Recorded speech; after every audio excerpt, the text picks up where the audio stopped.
Pada kesempatan kali ini kita akan bahas tentang perkara yang sangat penting yang kita semua memerlukannya, terutama di zaman kehidupan kita sekarang ini, yang dimana as-sawarif, yaitu hal-hal yang memalingkan kita dari ketakwaan, dari istiqamah, sangatlah banyak ya. Godaan di hadapan kita, di belakang kita, kanan kita, kiri kita ya. Semuanya datang menyerang bertubi-tubi, memalingkan seorang muslim dari jalan yang sesungguhnya. Dan kita tahu fitnah yang muncul di zaman sekarang lebih dahsyat, lebih hebat daripada yang muncul di zaman dahulu. Kalau di zaman dahulu seorang ingin selamat dari fitnah, cukup dia tinggal dalam rumahnya, tidak usah keluar, maka dia akan selamat dari fitnah. Adapun zaman sekarang, dimanapun seorang berada, selama internet masih jalan, maka dia terancam dengan berbagai macam fitnah. Terancam dengan berbagai macam fitnah. Selama dia masih bermedsos, maka dia terancam dengan berbagai macam fitnah. Ya. Fitnah berkaitan dengan syubhat dan fitnah berkaitan dengan syahwat. Pemikiran tersebar merajalela tanpa kendali, ya, kerancuan pemikiran ya tersebar merajalela tanpa kendali di dunia maya. Demikian juga syahwat terumbar tanpa terkendali di dunia maya. Maka seorang sangat sulit untuk bisa berjalan dalam keistiqomahan sementara kondisi di sekeliling dia seperti itu. Ya. Kita semua menyadari akan hal ini. Oleh karenanya mengingatkan diri pribadi dan juga mengingatkan para hadirin untuk selalu istiqamah adalah perkara yang sangat-sangat perlu untuk kita ulang-ulang. Ya. Oleh karenanya perintah untuk istiqamah adalah perintah yang sangat agung. Allah perintahkan kepada Nabi-Nya Muhammad sallallahu alaihi wasallam, "Fastaqim kama umirt." Istiqamahlah engkau wahai Muhammad sebagaimana kau diperintahkan. Sebagaimana engkau diperintahkan. Dan Nabi SAW benar-benar ngerti akan pentingnya istiqamah. Makanya di antara doa yang paling sering Nabi baca dalam sujudnya, "Ya muqallibal qulub, tsabbit qalbi ala dinik." Wahai zat pembolak-balik hati manusia, tegarkanlah hatiku di atas agamamu. Ini Nabi ucapkan, dan dia adalah Muhammad SAW yang telah diampuni dosa-dosanya yang telah lalu dan akan datang. Yang pintu surga tidak akan terbuka kecuali yang mengetuknya adalah Nabi Muhammad SAW. Tapi doa di antara doa yang paling banyak beliau baca, "Ya muqallibal qulub, tsabbit qalbi ala dinik." Ya. Karena betapa berat ya namanya istiqamah. Ya, bahkan seorang tidak mungkin bisa istiqamah kecuali dengan izin Allah Subhanahu wa taala. Makanya Allah berfirman tentang Nabi Muhammad sallallahu alaihi wasallam, "Walaula an tsabbatnaka laqad kitta tarkanu ilaihim syai'an qalila." Kalau bukan karena kami mengkokohkan engkau hai Muhammad, sungguh engkau telah condong kepada mereka sedikit demi sedikit. Kenapa? Karena ujian yang dihadapi oleh Nabi sangat besar. Tawaran-tawaran yang menggiurkan didatangkan oleh orang kafir Quraisy kepada Nabi sallallahu alaihi wasallam, ya. Tawaran-tawaran yang seandainya Allah tidak mengkokohkan Nabi, maka Nabi SAW bisa jadi tergelincir. Kata Allah Subhanahu Wa Taala, "Walaula an tsabbatnaka." Kalau bukan kami mengkokohkan hatimu wahai Muhammad sallallahu alaihi wasallam. Maka saya bilang, dan ini sering saya sampaikan dalam kajian-kajian saya, bahwasanya istiqamah kalau di zaman dahulu adalah suatu yang hebat, maka saya katakan istiqamah di zaman sekarang adalah suatu yang luar biasa. Barang siapa yang bisa istiqamah di zaman sekarang ini yang penuh dengan godaan, ya, kanan kirinya, depan belakangnya, atas bawahnya, semua dengan godaan, maka dia ada seorang yang sangat hebat, baik laki maupun wanita. Karenanya ada satu kalimat yang indah dari Al-Imam Ibn Taimiyah rahimahullahu ta'ala.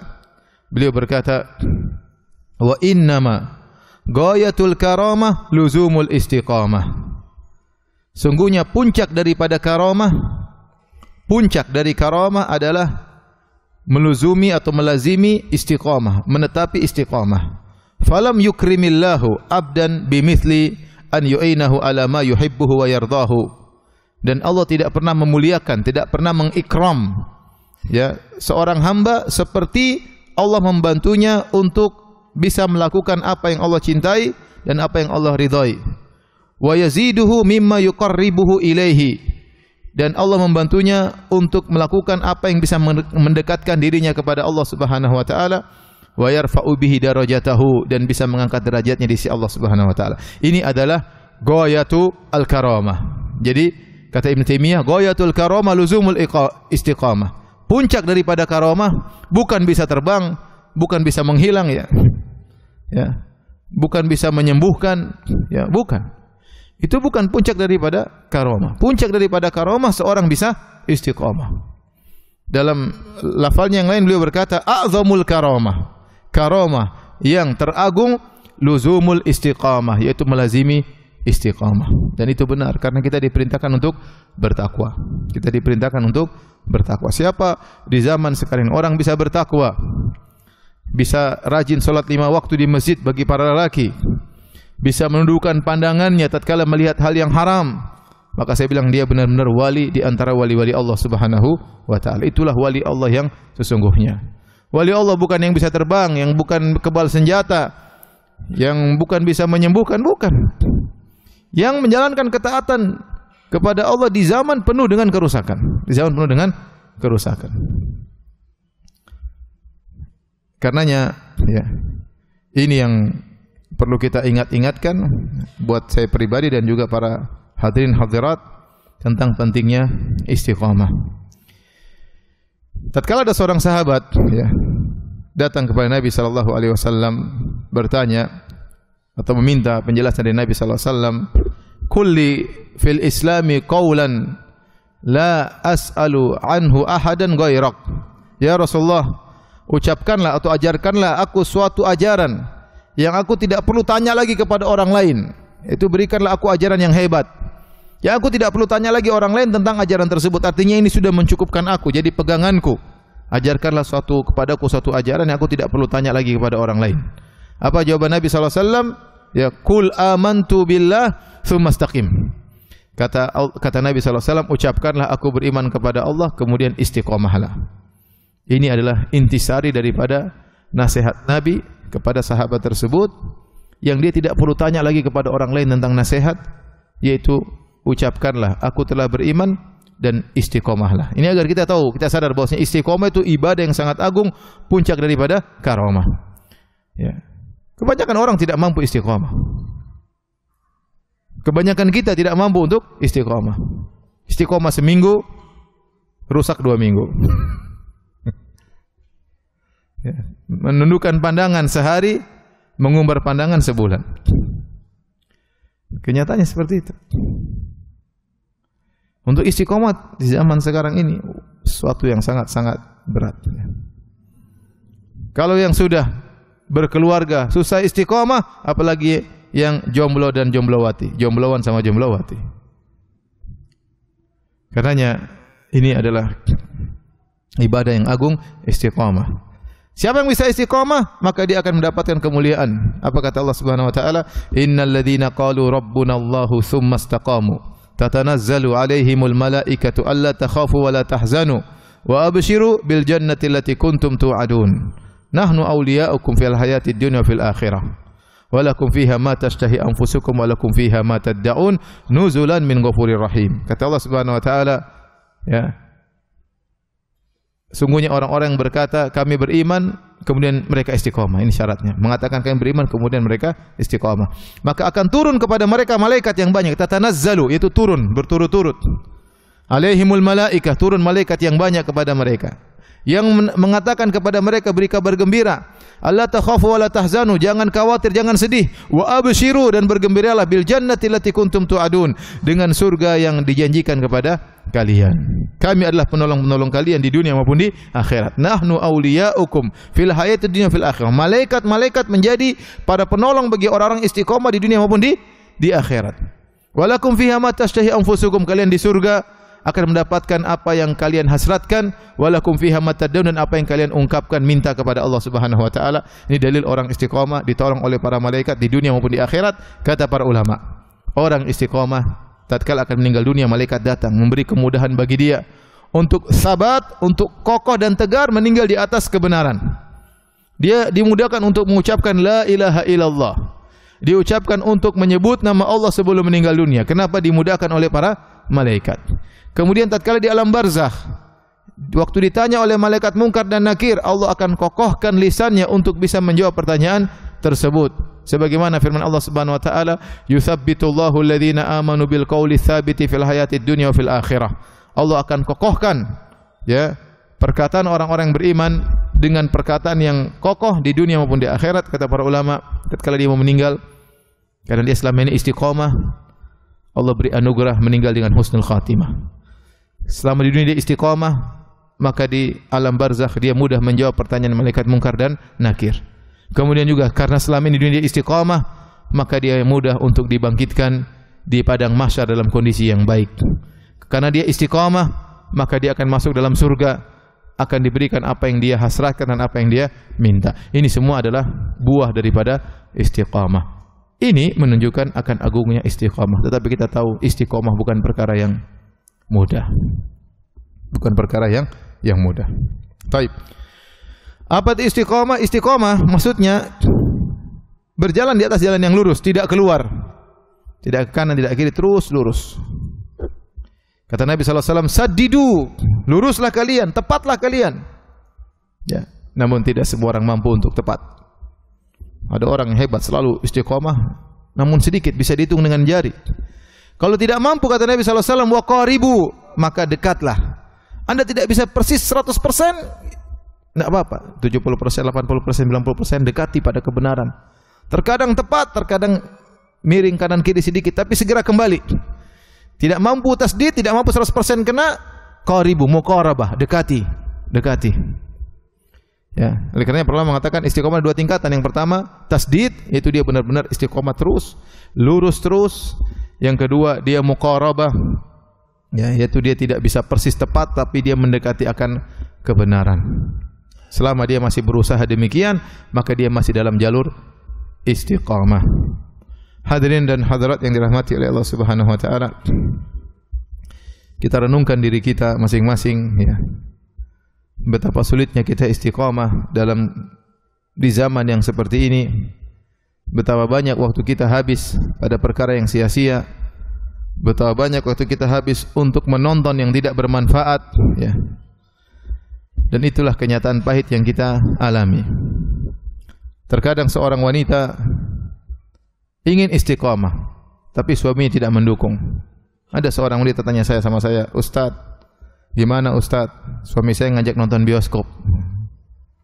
Ya, dia istiqamah di bioskop. Istiqamah di bioskop gimana caranya? Enggak bisa. Ya. Dia ingin istiqamah tapi enggak bisa. Kalau tidak ikut nonton bioskop, pengajian Steven Spielberg ya, maka suaminya marah-marah. Terkadang suaminya yang istiqamah, istrinya yang tidak istiqamah. Ngajak ke sana ke sini, diajak ke mall untuk cuci mata ya. Subhanallah. Dia ingin istiqamah tapi tidak bisa.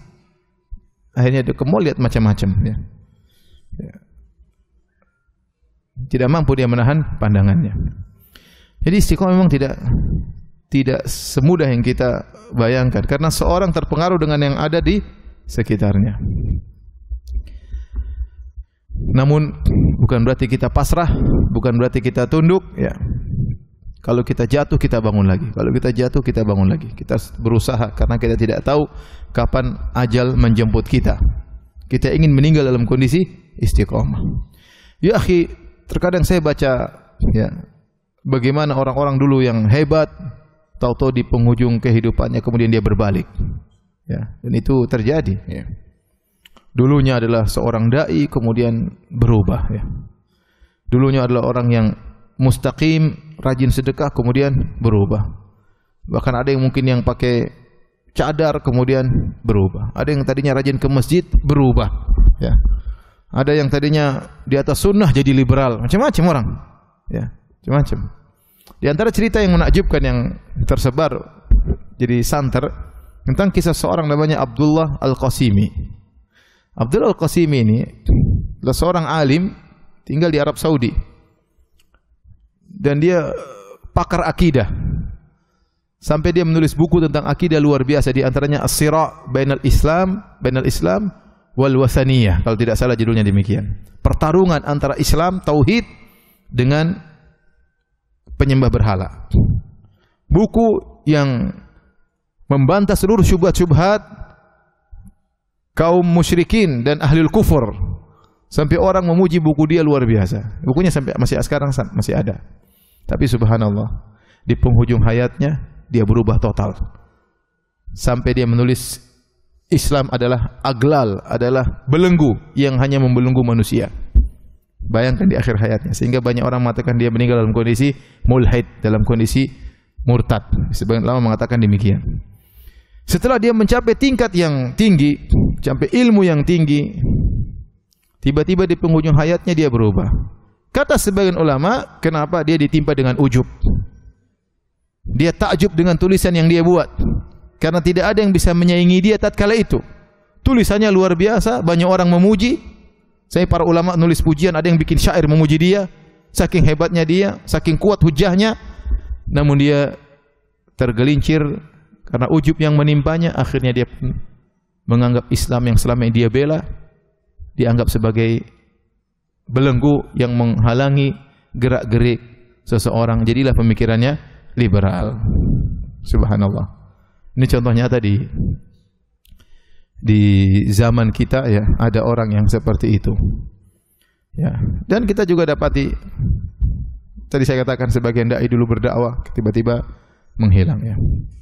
Entah kemana. Dulu sibuk dengan misalnya Quran, tiba-tiba berubah. Maka istiqomah hendaknya selalu kita minta kepada Allah Subhanahu wa taala, karena itu adalah bekal kita untuk bertemu dengan Allah. Kalau kita istiqomah, kita ditolong di dunia, ditolong di alam barzakh, ditolong di akhirat. Namun sekali lagi saya ingatkan, ini perkara yang berat. Perkara yang berat. Zaman sekarang ini siapa yang bisa istiqomah tundukkan pandangan? Siapa yang bisa kira-kira? Ada Ustaz, orang buta. Ya, orang buta bisa. Selain yang tidak buta, bisa enggak istiqomah tundukkan pandangan? Ya. Zaman dulu kita mungkin melakukannya, belum ada medsos, belum ada internet. Jalan tundukkan pandangan. Di sekolah tundukkan pandangan, ada cewek lihat sedikit tundukkan pandangan. Sekarang kita lihat di YouTube, kita melotot. Berita yang menyampaikan berita, akhwat yang terbuka auratnya, berpakaian seksi. Beritanya menarik, pembawa beritanya juga menarik. Tidak bisa kita hindari. Tidak bisa kita hindari. Mau tundukkan pandangan, sayang. Cantik ya, lihat akhirnya. Dan itu berat zaman sekarang. Siapa yang berinteraksi dengan medsos, saya katakan mustahil dia bisa tundukkan pandangan. Terkadang seorang di antara sebab dia tidak bisa istiqomah, dia kepo, pingin tahu hal-hal yang buruk. Disebutkan oleh para ulama, tatallu, pingin tahu sebab tidak istiqomah. Pingin tahu berita-berita buruk. Pingin tahu, akhirnya pingin tahu kenapa sih orang ini terjerumus dalam zina, pingin tahu. Zinanya apa sih? Siapa sih cewek yang dia zinai? Pingin tahu. Ya. Orang ini homo, kenapa homo? Kemudian ingin tahu macam-macam. Akhirnya dia tidak terasa, dia kemudian berkelana, matanya liar melihat macam-macam. Kenapa? Karena dia ingin tahu, kepo. Padahal zaman dahulu, di zaman Bani Israel, melihat wajah wanita pezina itu perkara yang buruk. Antum tahu kisah Al-Jurayj, seorang lelaki soleh di zaman Bani Israel, yang dia senantiasa beribadah di saumaahnya, di semacam kuilnya, musolanya, dia beribadah di situ. Suatu hari ibunya datang manggil, "Ya Jurayj," dia sedang salat. Maka dia bingung, dia mengatakan, "Ya Rabbi ummi au salati." Saya jawab panggilan ibuku, saya batalkan salat atau saya lanjutkan salatku. Akhirnya dia lanjutkan salat. Kesempatan yang lain ibunya datang lagi, "Ya Jurayj," panggil. Maka dia bingung, dia mau lanjutkan salat atau dia batalkan salatnya memenuhi panggilan ibunya. Maka dia mengatakan, "Ya Rabbi ummi au salati." Ibuku atau salatku. Akhirnya dia memilih terus melanjutkan salat. Ibunya datang lagi kesempatan lain. Dia panggil, ya Juraij. Ibunya pengen ketemu. Dia biasanya berbakti sama orang tuanya. Dia biasanya menyambut panggilan ibunya. Namun qadarullah ibunya memanggil dia sedang salat, dia sedang berlesat-lesat bermunajat kepada Allah. Akhirnya untuk ketiga kali ini dia bimbang lagi, ya Allah, ibuku atau salatku? Seakan-akan ibu atau engkau ya Allah. Akhirnya dia tetap melanjutkan salatnya. Ibunya marah, ibunya mengatakan berdoa, Allahumma la tumithu hatta turiyahu wujuhal mumisat. Ya Allah, jangan kau matikan Juraij sampai kau buat dia melihat wajah wanita-wanita pezina. Dan ternyata doa ibunya dikabulkan. Ada orang-orang yang hasad kepada Juraij, ingin Juraij digoda. Bagaimana cara menggoda Juraij? Akhirnya ada seorang wanita pezina yang tercantik di situ, kemudian menggoda Juraij. Ya. Dia goda Juraij, akhirnya Juraij melihat wajahnya. Akhirnya Juraij menolak, tidak mau. Akhirnya dia pun berzina dengan penggembala kambing. Akhirnya dia pun mengandung, punya anak. Orang-orang pun menuduh dia telah berzina dengan Juraij. Akhirnya orang datang menghancurkan kuilnya. Juraij dipukulin. Kemudian Juraij bilang, hadirkan anak tersebut. Setelah dihadirkan, Juraij berwudu, kemudian salat. Kemudian dia berkata kepada anak ini, siapa bapakmu? Man abuk, siapa bapakmu? Kata anak ini, Ra'il Ghanam, penggembala kambing. Intinya karena Juraij orang soleh, Allah kasih karomah anak tersebut membela Juraij, ya, dengan bersaksi bahwasanya Juraij bukan bapaknya. Tetapi intinya maksud saya di sini bahwasanya Juraij akhirnya melihat wajah apa? Wanita pezina. Dan itulah perkara yang buruk sampai ibunya waktu marah berdoa, ya Allah, jangan matikan Juraij sampai dia melihat wajah pezina. Ya akhi, sekarang zaman sekarang wajah pezina tersebar di internet. Semua orang bisa lihat. Mau ngaji enggak ngaji semuanya bisa apa? Lihat.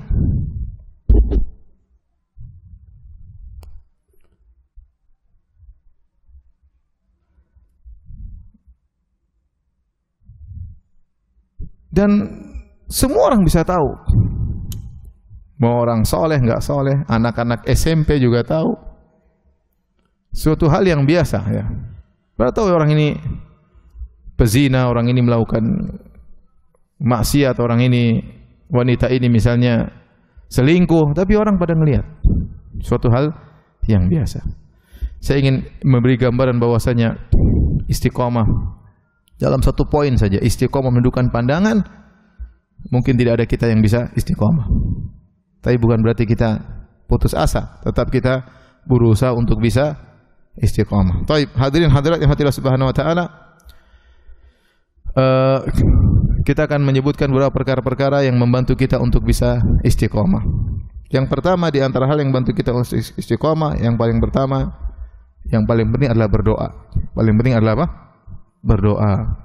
Doa di antara yang harus kita konsen tatkala berdoa adalah doa dalam surat Al-Fatihah, ihdinas siratal mustaqim. Ini paling penting, sering kita baca setiap hari minimal 17 kali, cuma tidak kita konsen. Kita kurang konsen waktu meminta permintaan tersebut.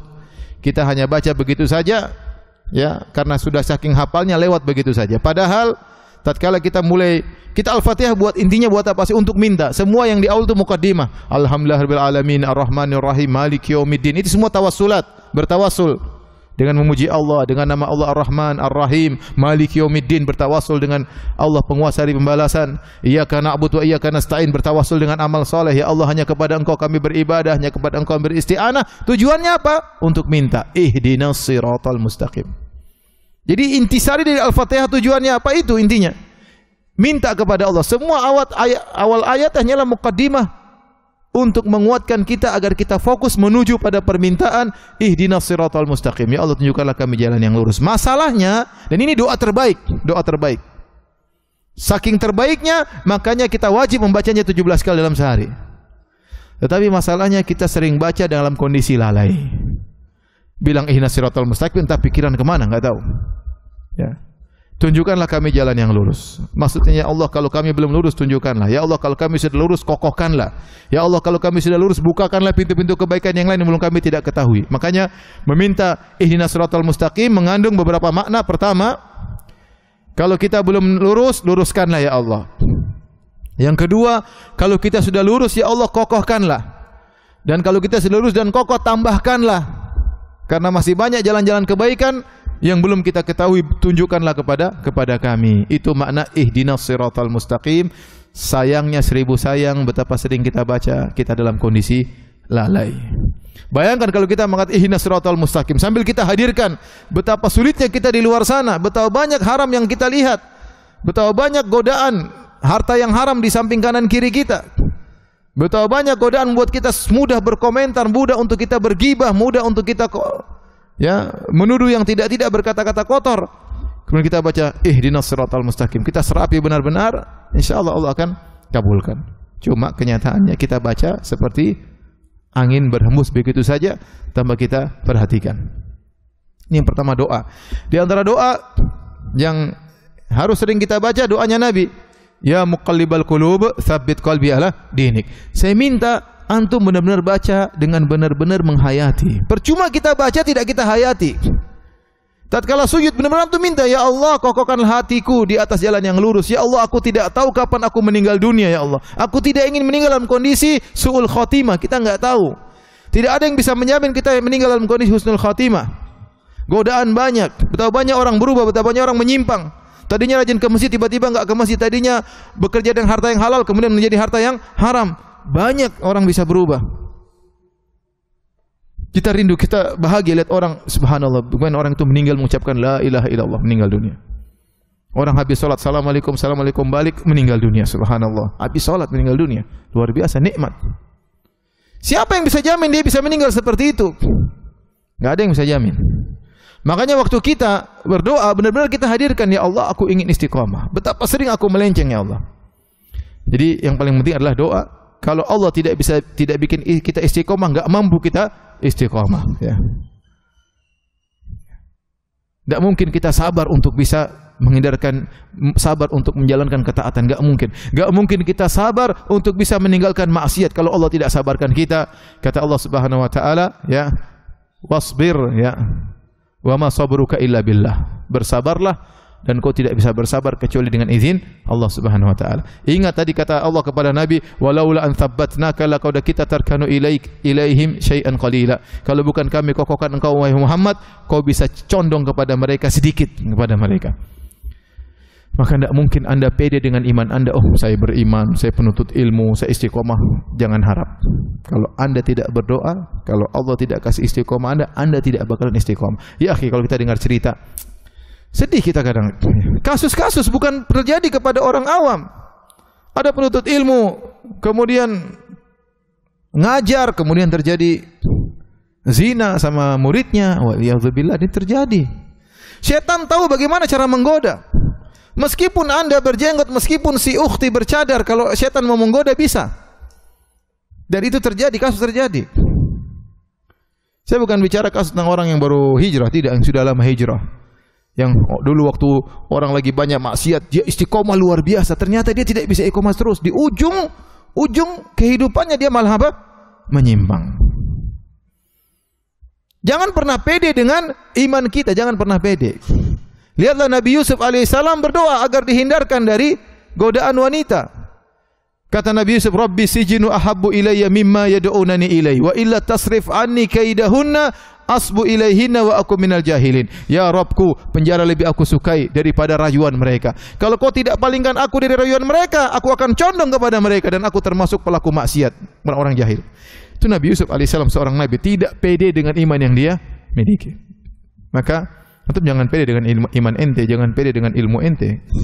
Kalau setan sudah menggoda, ya, oh tenang, saya tidak terpengaruh dengan cewek. Iya, cewek satu. Begitu muncul cantik, ini selera saya banget ini, sudah, setan mulai menggoda macam-macam. Ente tidur pun setan kasih ente mimpi sama cewek tersebut. Sudah. Maka jangan pernah pede dengan iman Anda.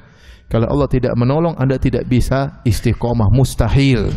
Maka kalau mau istiqomah, jalan yang terbaik merengek, nangis minta kepada Allah agar kita bisa istiqomah di jalan yang tersebarnya syahwat, tersebarnya syubhat. Banyak sekali. Taib, ini yang pertama. Yang kedua, ya.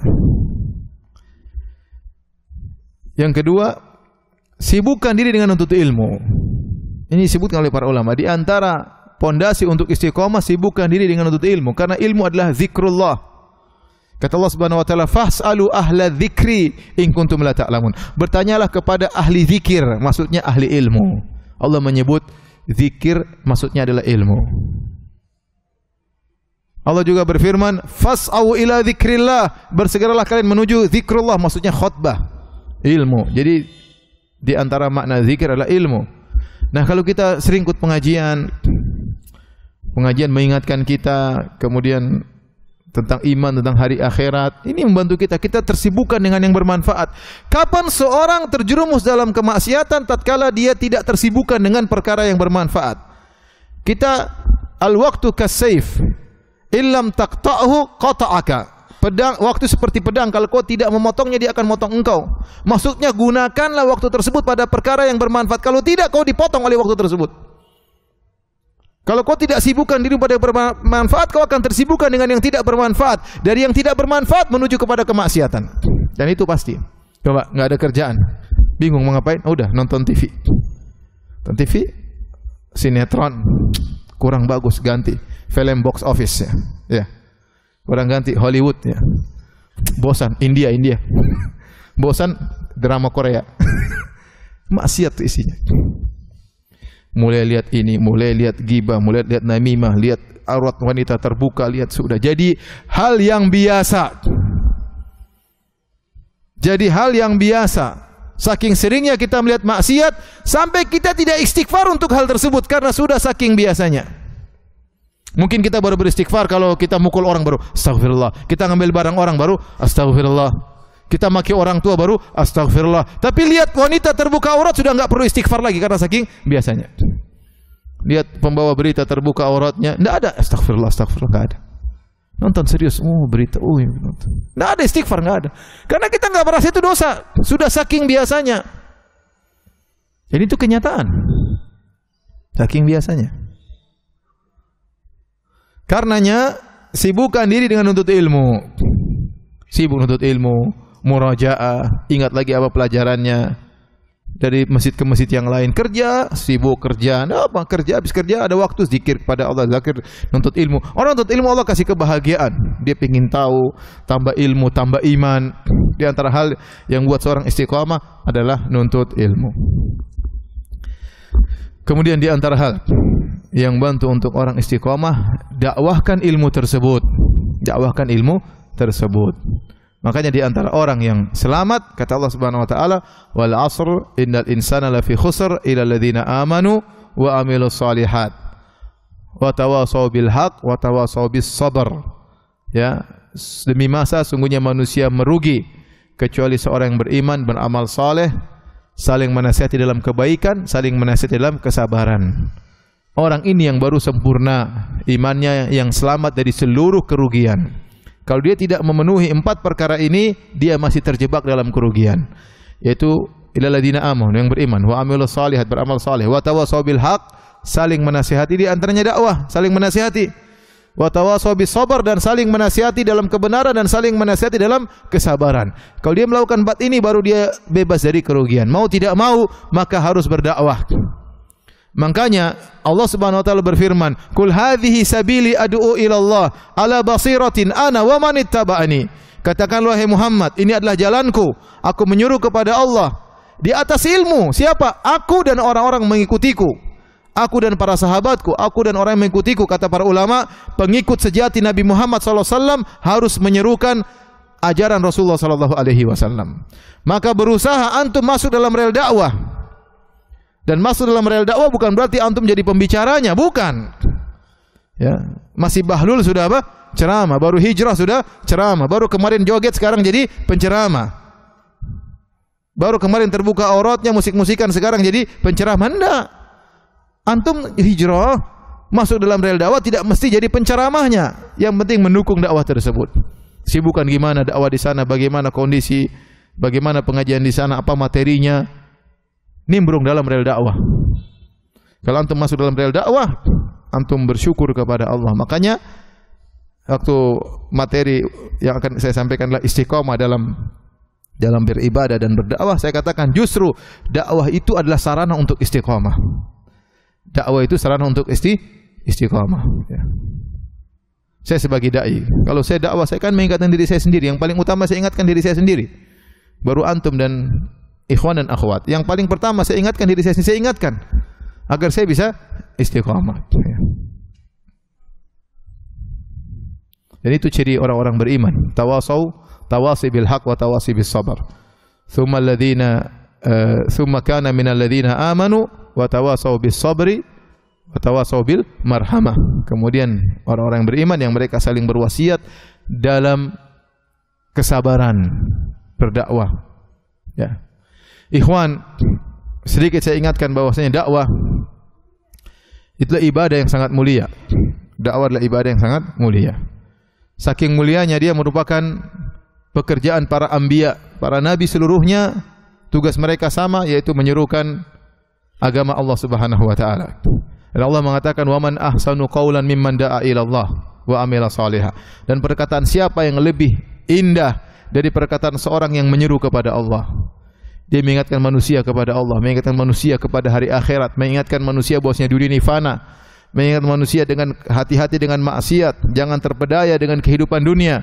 Ya, itu perkataan yang paling indah kata Allah Subhanahu wa taala. Kenapa? Karena manusia terlalaikan, bergelimang dengan hal-hal yang menggodanya sehingga dia lalai dengan hari akhirat, dia lalai dia bakalan meninggal dunia. Ada orang mengingatkan, ya, ada orang mengingatkan. Ya. Maka itu pekerjaan yang paling mulia. Mereka lah para pewaris para nabi, ya. Oleh karenanya kalau kita bisa masuk dalam rel tersebut, masuklah. Kita menolong agama Allah Subhanahu wa taala. Kalau Anda tidak masuk dalam rel dakwah, tidak jadi masalah, Allah akan pilih orang-orang lain yang menggantikan Anda. Kalau Anda masuk dalam rel dakwah, Anda jangan merasa mentang-mentang saya enggak. Anda bersyukur kepada Allah masih disibukkan untuk masuk dalam rel dakwah. Apakah sebagai dai-nya, apakah sebagai donaturnya, apakah sebagai yang mengatur pengajiannya, apakah sebagai ya DKM-nya, pokoknya saya sibuk dengan dakwah. Ini adalah seruan yang terbaik yang kata Allah, wa man ahsanu qaulan. Dan siapakah perkataan yang lebih indah daripada orang yang menyuruh di jalan Allah Subhanahu wa taala. Oleh karenanya para ulama mengatakan dakwah adalah jihad. Jihad dalam Islam ada dua. Ada jihad bil lisan, ada jihad bis sinan. Jihad dengan lisan, jihad dengan pedang. Mungkin kita tidak bersempatan berjihad dengan pedang, tapi kita bisa berjihad dengan lisan. Ya, bikin dakwah, pengajian, menyebarkan ilmu, itu jihad untuk tersebarnya Islam, untuk mengokohkan Islam. Masih banyak orang jahil, masih banyak orang enggak ngerti, masih banyak dai-dai yang menyuruh kepada kesesatan. Masih banyak duat ila abwabi jahannam, kata Nabi sallallahu alaihi wasallam, dai-dai yang menyuruh kepada pintu neraka jahannam. Masih banyak orang-orang liberal, masih banyak orang Syiah, masih banyak orang yang menyuruh kepada kesyirikan. Masih banyak ateis, masih banyak musyrikin. Dakwah menyeru ke jalan Allah Subhanahu wa taala. Ini jihad yang luar biasa ya. Makanya kata Allah Subhanahu wa taala dalam surat Al-Furqan, wajahidhum bihi jihadan kabira. Wahai Muhammad, berjihadlah melawan mereka bihi dengan Al-Qur'an, jihadan kabira, dengan jihad yang besar. Allah menyatakan jihad membantah ahlu syirik dengan Al-Quran merupakan jihad yang besar. Dan waktu itu di fase Mekah, Nabi belum berjihad dengan pedang. Nabi masih berjihad dengan ilmu, dengan dalil, dengan bantahan, dengan argumentasi, membantah mereka. Allah namakan dengan jihad dan kabira, jihad yang besar. Maka di antara hal yang bantu kita untuk istiqamah, kita masuk dalam rel dakwah. Makanya Nabi SAW mengatakan, la hasada illa fitnatain. Tidak ada hasad kecuali hanya kepada dua orang. Yang pertama, rajulun atahullahul ilm atau atahullahul hikmah wa huwa yaqdi biha wa yu'allimuha. Yang pertama, seorang yang Allah kasih dia ilmu, maka dia berhukum dengan ilmu dan dia mengajarkannya. Yang kedua, rajulun atahullahul mal. Yang kedua, orang yang Allah kasih dia harta, wa huwa yusallitu ala halakati fil haq, dan dia menghabiskan hartanya di jalan kebaikan. Maka kalau seorang bisa berdakwah dengan ilmu, alhamdulillah. Kalau tidak bisa, dia berdakwah dengan harta. Dia tidak bisa berjihad dengan ilmu, dia berjihad dengan apa? Harta. Antum kalau ada urusan dakwah butuh biaya, ente lihat bagaimana programnya benar, manfaat, jangan ragu-ragu untuk keluarkan dana. Apakah dalam rangka mengajarkan TPA, apakah mengajarkan tahsin, apakah mengajarkan ilmu fikih, ilmu akidah, antum keluarkan biaya. Ikut serta dan ikut nimbrung dalam kegiatan tersebut, itu di antara sarana untuk membuat antum istiqamah. Karena dengan demikian antum mengingatkan diri antum, mengingatkan orang lain yang mendengar pengajian tersebut ya.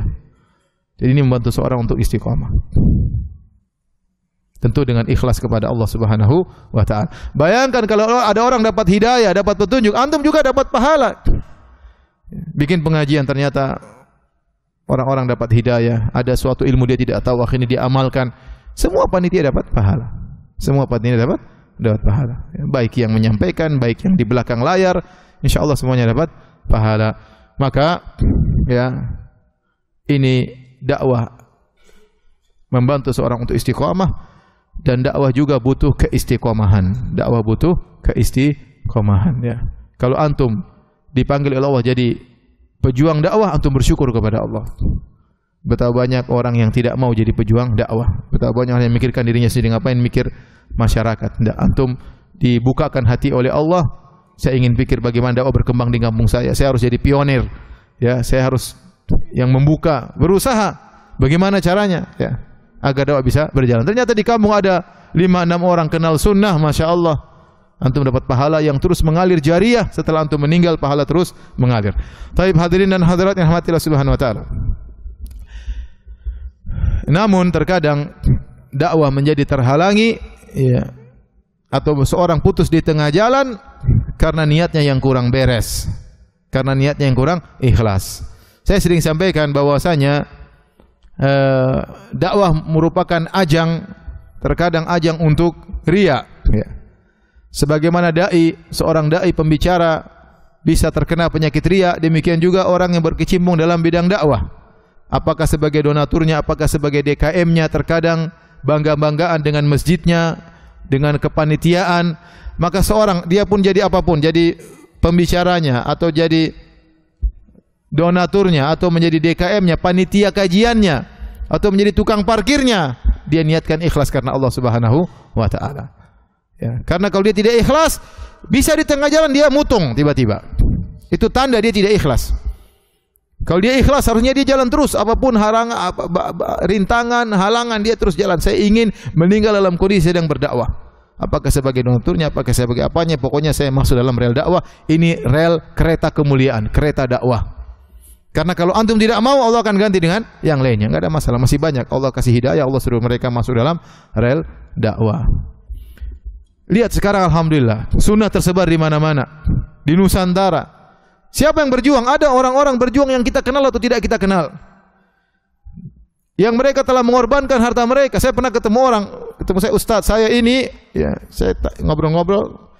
Saya 50 kalau dapat harta 50% buat keluarga, 50% buat dakwah. Dia bagi dua langsung, 50% buat apa? Dakwah. Antum mungkin enggak ada yang kenal, tapi saya kenal. Ya. Dia benar-benar berjuang ya. Ya. Ada orang-orang hebat zaman dahulu, sekarang alhamdulillah kita bisa merasakan ya, bagaimana perjuangan mereka. Tapi maksud saya, jangan putus di tengah jalan. Di antara hal yang memudahkan kita seorang putus di tengah jalan karena niatnya tidak beres. Niatnya tidak beres, maka ini peringatan bagi panitia ya, bagi DKM, bagi ustadznya sendiri yang ngomong ya. Niat harus lurus. Kalau enggak lurus, suatu saat kita akan mutung di tengah jalan ya. Baik. Di antara hal yang membantu seorang untuk istiqomah adalah memilih teman yang baik. Memilih teman yang baik. Ini benar-benar harus kita realisasikan dalam kehidupan kita. Karena Nabi melarang kita sembarang berteman. Nabi larang kita sembarang berteman. Kata Nabi SAW, la tusahib illa mu'minan. Jangan kau berteman kecuali orang beriman. Nabi tidak boleh kita berteman sembarangan, enggak boleh. Kalau sekedar kenal oke. Tapi jadi teman jalan, teman diskusi, teman kegiatan enggak boleh, kata Nabi. La tusahib illa mu'minan. Tidak boleh kau beriman kecuali seorang yang mukmin. Kata Nabi SAW, al-mar'u ala dini khalilihi falyanzur ahadukum man yukhalil. Seorang berdasarkan agama temannya. Hendaknya seorang melihat siapa yang dia jadikan teman. Ini dalil tidak boleh seorang sembarang berteman. Jangan mengatakan, ya saya punya teman banyak. Enggak usah. Enggak usah teman banyak, bikin pusing ya. Ya. Cari teman yang baik, yang beriman, yang membantu engkau untuk mengingat Allah Subhanahu wa taala, yang membantu engkau untuk mengingat akhirat. Bukan sembarang kita jadikan teman. Baik ikhwan maupun akhwat, ibu-ibu juga tidak boleh sembarang berteman. Kalau berteman dengan orang-orang yang hanya mengingatkan dunia, ngomongnya ketemu dunia, terus ini orang tidak beriman, otaknya dunia isinya. Ketemu ibu-ibu, otaknya ternyata tas, sepatu, apalagi jam tangan, mall sini, mall sana, ya. Jalan-jalan sana, jalan itu pembicaraan itu aja pembicaranya. Sudah, jangan berteman dengan orang ini. Ini orang ini hanya membuat kita lalai. Pembicaranya di Bali, di Eropa, di Australia, ya. Di Papua mungkin. Di mana ngomongnya daerah-daerah wisata aja omongannya. Ya kalau mau liburan ngomong gitu, tapi tiap hari ngomongnya gitu. Nanti habis itu ngomong tas ini, merek ini, KW1, KW7, ngomongnya itu aja. Ya. Yang di-share juga gitu-gitu, dunia terus. Kita ini enggak punya teman dunia, tidak punya teman urusan dunia, kita pun suka dengan dunia. Apalagi punya teman yang mengingatkan kita tentang apa? Dunia. Maka jangan cari teman yang seperti, cari teman yang buat kita ingat akhirat. Cari teman, kalau kita berteman dengan dia, iman kita naik, level iman kita merasa naik. Cari teman yang buat kita semangat untuk bersedekah. Bukan teman yang buat kita lalai. Karena Nabi larang kita berteman dengan sembarangan. Makanya saya sering bilang, kalau ingin tahu teman kita yang baik, ya sudah, coba kita bergaul dengan dia sehari 2 hari. Tambah ke iman kita. Kalau tambah iman kita berarti teman itu benar. Sudah, kita bergaul sama dia. Tapi kalau kita bergaul sehari, 2 hari, 3 hari, ternyata kok iman saya semakin merosot, blokir aja, nggak usah berteman lagi dengan dia. Kenapa? Ketemu ghibah isinya, ketemu menjelekkan orang lain, ketemu sombong dan angkuh, ketemu merendahkan orang lain, ya. Ketemu namimah, ghibah, sukhriyah, menghina, udahlah, tidak usah berteman lagi dengan dia. Bapak juga dengan demikian. Ketemu orang bicaranya si fulan gini, ghibah di kalangan bapak-bapak ada, di kalangan ibu-ibu ada, tapi di ibu-ibu lebih banyak biasanya. Cuma bapak juga ada gibahnya. Gimana si fulan? Gibahin. Gimana si fulan? Gibah. Subhanallah. Sudahlah, jangan berteman dengan orang seperti ini. Jangan berteman dengan orang seperti ini. Hadirin dan hadirat yang Allah Subhanahu wa taala, ya, kalau kita lihat bagaimana perkataan para salaf, seperti perkataan Imam Bukhari, ya. Dia mengatakan, aku berharap ketemu Allah Subhanahu wa taala wala yuhasibuni iktabtu ahadan. Kata Al-Imam Al-Bukhari, saya ingin meninggal bertemu dengan Allah dan Allah tidak menghisapku aku pernah menggibah seorang pun. Siapa yang mampu seperti Imam Al-Bukhari? Tidak pernah menggibah seorang pun. Kita sekarang gibah sudah biasa, hal biasa, jadi pembicaraan tiap hari. Tidak ada gairah, ada orang gibah depan kita, kita biarin saja, bahkan kita ikut nimbrung. Gimana mau ke istiqomah? Sementara lisan tidak bisa kita jaga. Oleh karenanya hati-hati. Hati-hati ikhwan dan akhwat yang dirahmati Allah Subhanahu wa taala, kalau ingin istiqomah, cari teman yang benar, karena teman itu pengaruhnya luar biasa. Kata pepatah as-sahibu sahib, teman itu menggeret.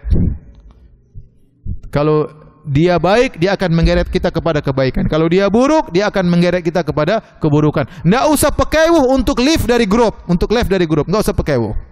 Ini grup isinya ghibah namimah, leave aja, jangan ragu-ragu. Ini grup isinya bertengkar, bikin hati jengkel, leave, jangan ragu-ragu, enggak ada masalah.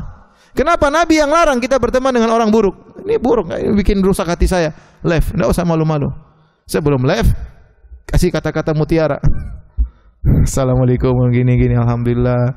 Semoga grup ini berkah, meskipun begini. Semoga terus assalamualaikum, selesai. Sudah.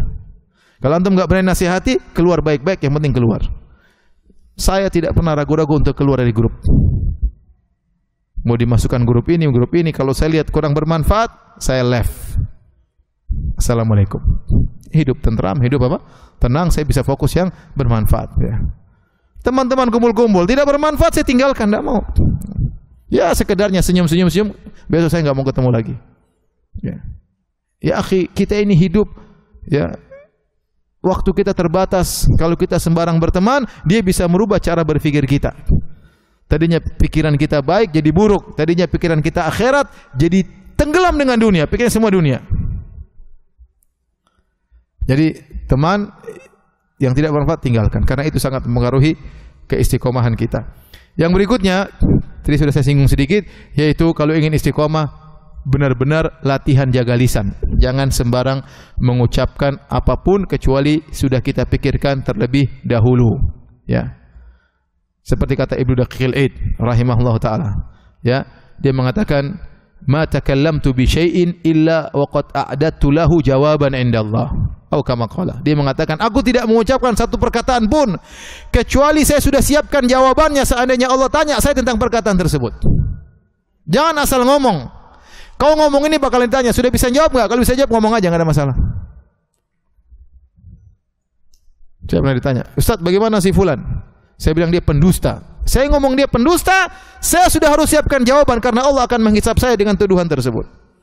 Saya bilang dia pendusta dan saya berani pertanggungjawabkan di hadapan Allah. Antum demikian kalau mau bicara, pikir apa yang antum ucapkan, apa yang antum tuliskan, komentar, antum bisa pertanggungjawabkan di hadapan Allah. Sehingga dengan demikian kita tidak sembarang ngomong. Kenapa?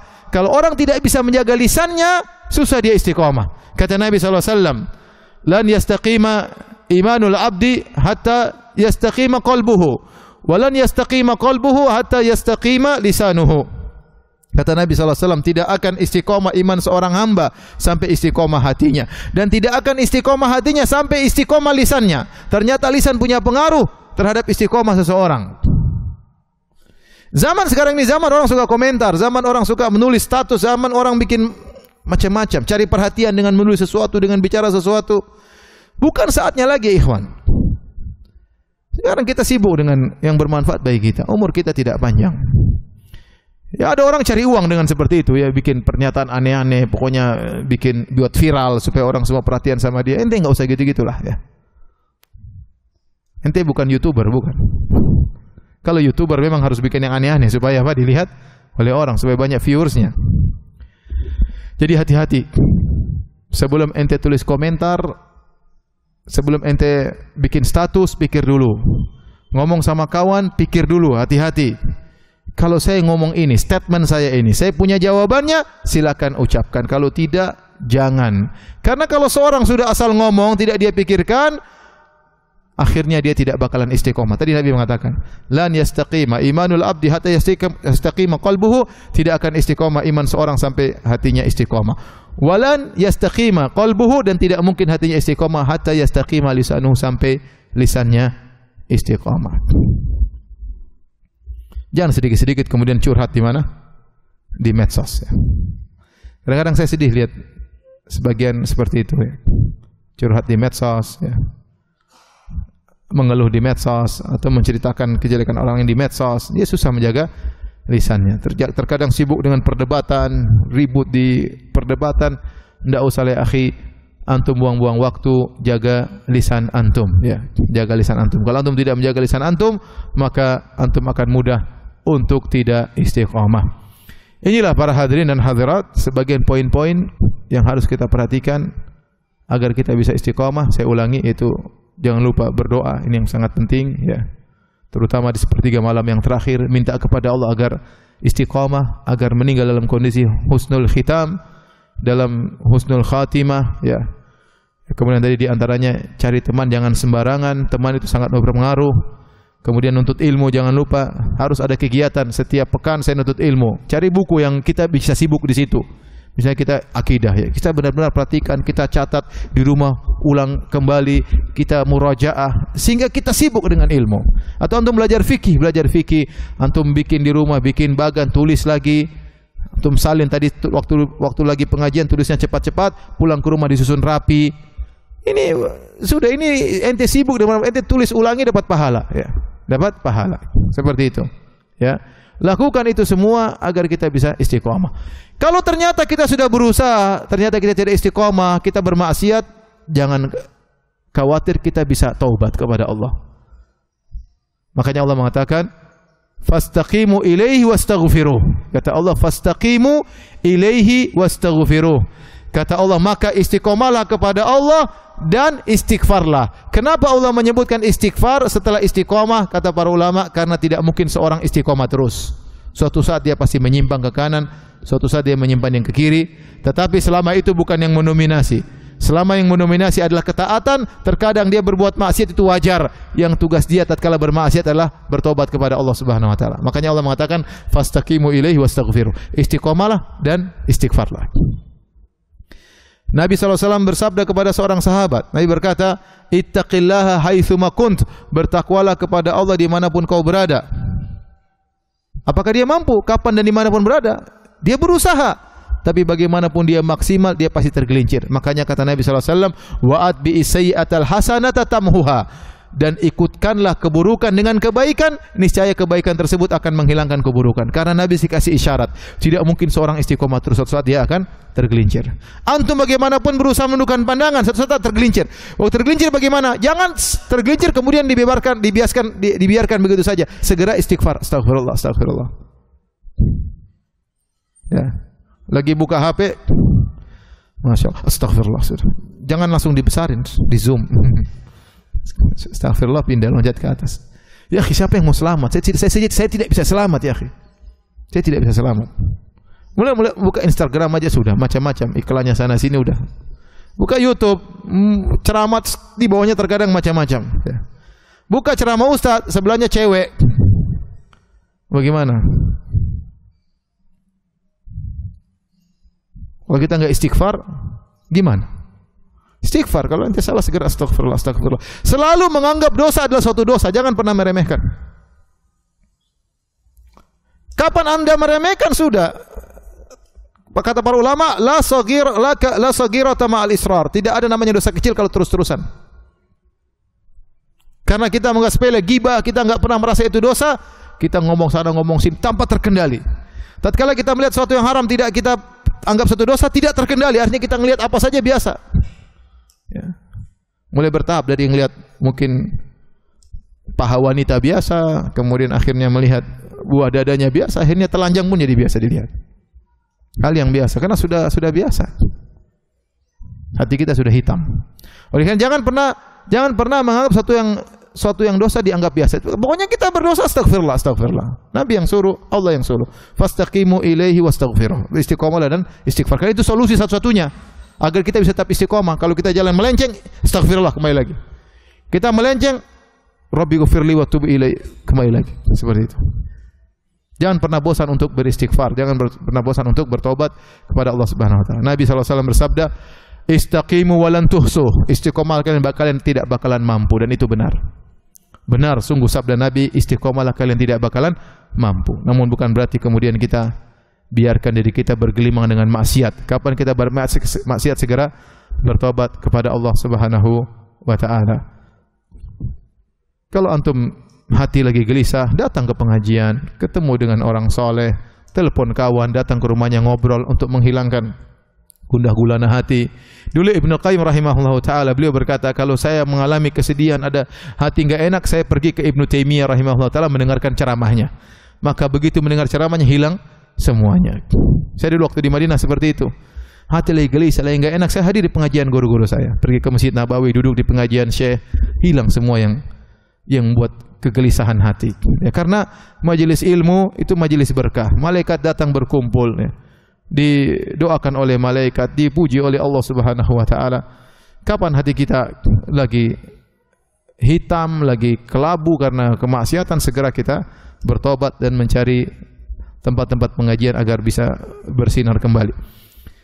Tapi yang terakhir saya sebutkan tentang hal-hal yang membuat orang terjauhkan dari istiqamah. Ya. Di antara penyakit zaman sekarang yang buat orang sangat mudah terjauhkan dari istiqamah adalah fuduli, atau kalau dalam bahasa Indonesia kepo, ya. Pingin tahu, tatallu, pingin tahu. Hal yang tidak perlu kita ketahui kita pingin tahu. Hal yang bukan bidang kita pingin masuk di dalamnya. Akhirnya mata tidak terjaga, lisan tidak terjaga. Contoh sederhana, betapa banyak orang yang bukan bidangnya politik. Kemudian dia masuk, bukan bidangnya, dia masuk dalam bidang politik. Mulailah dia melihat aib kelompok A, aib kelompok B, mulailah dia menganalisa, mulailah dia mencela, mulailah dia kemudian memberikan gelar kampret sama kecebong, mulailah. Subhanallah, dia terbawa tanpa dia sadari. Berjam-jam, berhari-hari, berbulan-bulan. Dia tidak tahu apakah analisa dia benar. Dia tidak tahu apakah sumber yang untuk dijadikan bahan analisa benar. Apakah berita hanya bohong ataulah skenario, hanyalah sandiwara. Dia tidak tahu sama sekali. Bukan bidangnya. Kalau bidangnya oke, tidak apa-apa. Akhirnya dia terjerumus dalam banyak maksiat. Catatan dicatat oleh malaikat banyak. Perang politik sudah selesai. Sementara hisab dia panjang hari kiamat. Contoh sederhana, kepo, ingin tahu. Menjerumuskan seorang terjerumus dalam dosa-dosa, baik dosa lisan maupun dosa mata. Ingin tahu, ngelihat. Ada berita seorang wanita, misalnya, saya lihat di apa? Lihat di berita, lagi buka Google, berita ini tersebar klip porno dia buat, kemudian tersebar di dunia maya, dipanggil polisi. Ya sudah, ente jangan klik. Pengen tahu, lihat siapa sih, cantik enggak sih, ngelihat videonya mana sih, cari lagi. Ya akhi, subhanallah, kepo yang tidak bermanfaat bikin ente terjerumus dalam kubangan maksiat. Saya bacakan satu hadis dari Nawas bin Sam'an Al-Ansari dalam satu hadis yang diriwayatkan Imam Ahmad dengan sanad yang sahih. Ya. Dari Rasulullah SAW bersabda, ini tentang istiqomah penting. Dharaballahu mathalan siratan mustaqiman. Wa ala jambatay sirat surani. Kata Nabi SAW, sungguhnya Allah buat perumpamaan tentang suatu jalan yang lurus menuju surga, ya, jalan yang lurus. Wa ala jambatay sirat suran, dan di antara kanan dan kiri jalan tersebut ada pagar. Ada pagar. Fihima abwabun mufattahah, dan di pagar tersebut ya ada pintu-pintu yang terbuka. Wa alal abwabi suturun murkhah, dan setiap pintu-pintu yang terbuka tersebut ada kordennya yang terjulur ke bawah yang menutup pintu-pintu tersebut. Wa ala babi sirati da'in, dan di awal pintu sirat kalau kita masuk jalan tersebut ada penyeru yang berkata, ayyuhan nas udkhulus sirata jami'an, wahai manusia sekalian, masuklah dalam jalan tersebut seluruhnya kalian, masuklah. Wala tata'arraju, dan jangan kalian mau lihat-lihat, jangan menyimpang kanan kiri, jangan pingin tahu. Jalan terus, jalan lurus. Wada'in yad'u min fawqi sirat, dan ternyata ada juga penyuruh dari dalam jembatan tersebut, menyuruh, mengingatkan. Kata Nabi SAW, fa idza arada yaftahu syai'an min tilkal abwab qala waihaka la taftahu. Begitu dia jalan masuk di dalam, dia sudah meninggalkan penyuruh yang pertama, dia masuk di jalan tersebut, rupanya khorden tersebut bergoyang-goyang. Dia ingin tahu. Kepo ini masalahnya. Dia ingin buka, dan begitu mudah untuk membuka, namanya khorden. Apakah perlu usaha pakai kunci Inggris? Enggak kan? Tinggal kling. Kalau bahasa kita tinggal klik, selesai. Ya kecuali kalau diblokir, harus usaha. Artinya Rasulullah menggambarkan tentang begitu mudahnya seorang terjerumus dalam kemaksiatan. Menggambarkan pintu maksiat hanya dihalangi oleh suturun murkhah, yaitu hanya apa? Kain, sebuah kain khorden. Begitu dia jalan, dia ingin tahu, maka ada penyuruh di tengah jembatan berkata, waihaka la taftahu, jangan kau buka itu pintu, jangan kau buka khorden. Fa innaka in taftahu talijhu, karena kalau kau buka kau pasti masuk. Kalau kau buka kau pasti apa? Masuk. Tidak ada kemungkinan lain. Lihat-lihat. Enggak, dia buka pasti masuk. Ya. Bismillah. Enggak ada, klik udah kebuka. Apa yang dilihat, nanti mau lihat apa? Mau lihat film, mau lihat cewek, mau lihat maksiat, mau lihat klip porno, mau lihat apa saja tinggal klik. Zaman sekarang ini Nabi gambarkan benar. Nabi kabarkan bahwasanya yang menyeru di pinggir jalan adalah kitabullah, Al-Quran. Adapun penasehat di tengah jalan adalah apa? Wa'idhin min qalbi insan, yaitu hatinya sendiri sebenarnya jangan, tapi dia hawa nafsunya mengalahkan dia. Jangan, tapi pingin tahu. Jangan, tapi pingin apa? Pingin tahu. Kata hatinya, fa idza waihaka, celaka engkau, la taftahu, jangan kau buka. Fa innaka in taftahu talijhu, kalau kau buka kau pasti masuk. Ini kenyataan yang ada. Oleh karenanya para hadirin hadirat yang menyeru tadi, jangan kau buka, kalau kau buka pasti masuk. Kata Nabi, wa'idullahi fi qalbi kulli muslim, dialah penasihat Allah yang ada dalam hati setiap muslim. Sebenarnya kalau orang mau jujur, dia mau maksiat, hatinya pasti kasih sinyal, enggak boleh. Tapi dia pingin apa? pingin tahu. Jadi ini musibah yang menimpa banyak orang di zaman sekarang. Dia tidak bisa menundukkan pandangan. Saya setiap pengajian, hampir setiap pengajian ada yang bertanya. Terkadang 2, terkadang 3. Ustadz, saya bagaimana ini? Saya rajin sholat, tapi rajin juga ngelihat yang enggak-enggak. Terkadang saya sholat malam, tapi saya juga rajin melihat yang enggak-enggak. Kenapa? Karena kepo, pingin tahu. Seorang kalau dia tundukkan pandangan pertamanya dia tundukkan, dia bisa selamat. Secantik apapun wanita, kalau kita lihat kita tundukkan, insya Allah kita selamat. Kita masih bisa mengontrol diri kita. Selama langsung kita tundukkan pandangan. Karena syahwat kita belum bergelora, syahwat kita belum bergejolak. Tapi kalau antum sudah menelaah dan mengamati, mendalami, ya sudah. Kalau syahwat sudah bergejolak, sudah ente enggak bisa ngontrol diri Anda. Anda sekarang dikuasai oleh syahwat Anda. Anta asiru syahwatika. Engkau adalah tawanan syahwatmu. Engkau enggak bisa apa-apa. Enggak bisa apa-apa. Sampai para ulama mengatakan, lihatlah para wanita-wanita yang waktu melihat Nabi Yusuf tergoda. Sampai mereka wa qatta'na aydiyahunna, mereka potong tangan-tangan mereka, mereka enggak sadar. Kenapa? Karena syahwat yang luar biasa. Mungkin kalau orang sudah lagi syahwat puncak, mungkin gempa bumi dia tidak peduli. Mungkin banjir dia tidak peduli.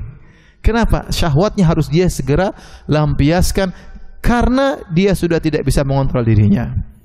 Makanya yang diizinkan oleh Nabi juga pandangan pertama. Ya Ali, la tutbi'un nazrah nazrah, fa inna lakal ula wa laysat laka thaniyah. Wahai Ali, jangan kau ikutkan sertakan pandangan pertama dengan pandangan berikutnya. Karena pandangan pertama halal bagimu, pandangan kedua haram bagimu. Bukan berarti kalau ngelihat terus melotot, jangan kedip, masih pandangan pertama. Maksudnya begitu pandang, tunduk. Jadi kalau sudah ngelihat, mulai bergejolak, ya, mulai semua goyang, ya, iman goyang, jenggot goyang, semua goyang, sudah selesai. Ente ma'asalamah, sudah. Ente masuk dalam lautan maksiat, sampai syahwat ente tersalurkan, baru ente astagfirullah. Terlambat.